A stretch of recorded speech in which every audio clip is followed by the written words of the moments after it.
Allez, petite vidéo improvisée ce matin. Est-ce que je devrais me maquiller?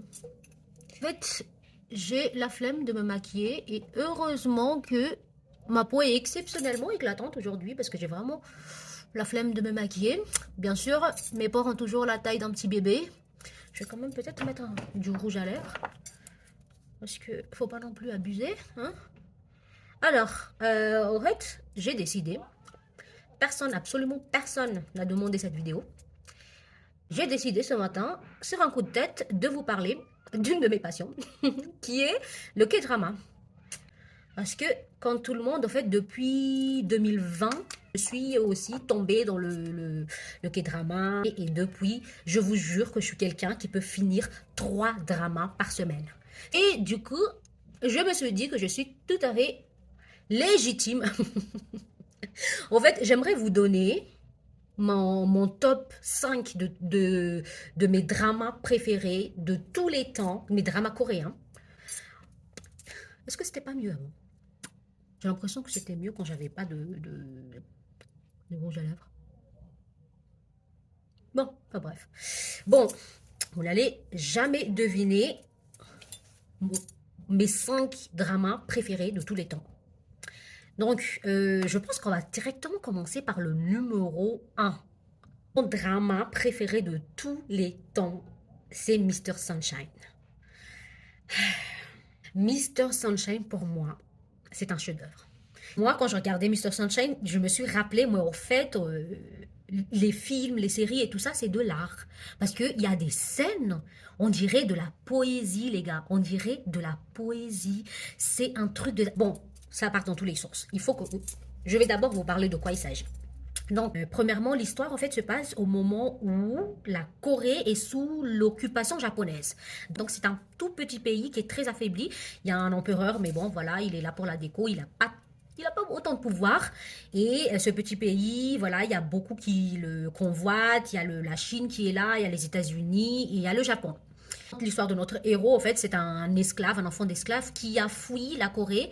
Il a fui vers les États-Unis quand il était petit pour survivre. Et au moment où l'histoire commence, c'est quand il revient en Corée en tant que capitaine de la marine américaine. Et notre héroïne, en fait, donc c'est une aristocrate. Son grand-père, en fait, c'est le mentor du roi, de l'empereur actuel. Elle a rejoint une organisation secrète qui lutte contre l'occupation japonaise. Donc, vous allez voir, vous allez vous attacher à tous les personnages. Oh mon Dieu, même la bonne, je me suis attachée. Il arrivait quelque chose à la bonne. Moi, j'étais dans tous mes états. J'ai dit, mais il faut faire quelque chose, mon Dieu, la bonne est en danger, s'il vous plaît. Oh. J'ai adoré les personnages féminins parce que, on le sait, des fois, les scénaristes, qu'est-ce qu'ils font?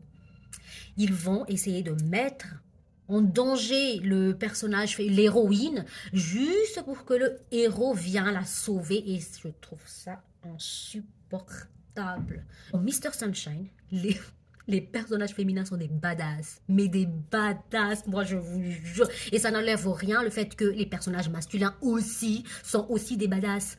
Parce que j'ai l'impression que les scénaristes, ils n'arrivent pas à faire ça. Et Mr. Sunshine, je pense, c'est l'un des dramas où le triangle amoureux est complètement...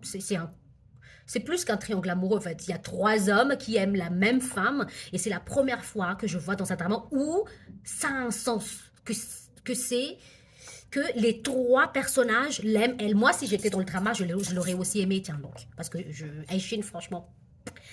Parce que dans les autres dramas que j'ai vus, par exemple, Moon Lovers, tout le monde aimait la princesse, là, l'héroïne, et tu ne sais pas pourquoi. Ça avait absolument aucun sens. Tu sais que ce personnage aime l'héroïne parce que le scénariste, les écrivains de la série ont décidé que ce personnage aime l'autre femme. Mais en tout cas, donnez Mr. Sunshine une chance. Mon deuxième drama préféré de tous les temps, c'est bien évidemment, je pense que vous le savez, Crash Landing on You parce que c'est un classique, c'est un gros classique. C'est une romance, bah, du coup, hein, c'est l'histoire d'une riche héritière en fait, qui, lors d'un accident de parapente, se retrouve par erreur en Corée du Nord. Et du coup, elle atterrit littéralement sur un soldat nord-coréen. Et l'histoire donc va raconter comment elle va faire pour revenir dans son pays qui est la Corée du Sud. Donc ce soldat qui est dans la force spéciale, les élites nord-coréens, va l'aider parce que c'est dans son intérêt. Parce que si on le retrouve lui avec une sud-coréenne, lui il aura des problèmes. Et bien évidemment, vous le savez, ils vont tomber amoureux. Un dernier truc sur Crash Landing on You, c'est que non, enfin, leur histoire est intéressante, mais l'histoire des personnages secondaires aussi est tout aussi intéressante. Numéro 3, Kingdom. Tout simplement. Premièrement, je tiens à vous dire, Kingdom, c'est pas une série sur les zombies. C'est une série politique. C'est pas genre il y a eu une épidémie de zombies et comment est-ce qu'on va faire pour survivre? Absolument pas. C'est une histoire de lutte, de pouvoir entre le prince héritier et le premier ministre. Parce que ça raconte en fait l'histoire du prince héritier qui entend dans le palais que le roi est mort. Il essaie d'aller voir son père pour confirmer, parce que si effectivement le roi est mort en tant que prince héritier, lui, il doit monter sur le trône. Sauf qu'on lui empêche. Parce que voilà, même si c'est ton père, c'est quand même l'empereur. Et si tu as envie de voir l'empereur, tu veux prendre du temps, de l'énergie de l'empereur, il faut des procédures et il faut aussi avoir l'autorisation d'aller le voir, même si c'est ton père. Le Premier ministre, en fait, retarde la nouvelle parce qu'elle espère qu'entre-temps, sa fille accouche d'un petit garçon que lui va mettre au trône. Et le prince héritier, il est obligé plus ou moins de s'enfuir du palais pour rester en vie.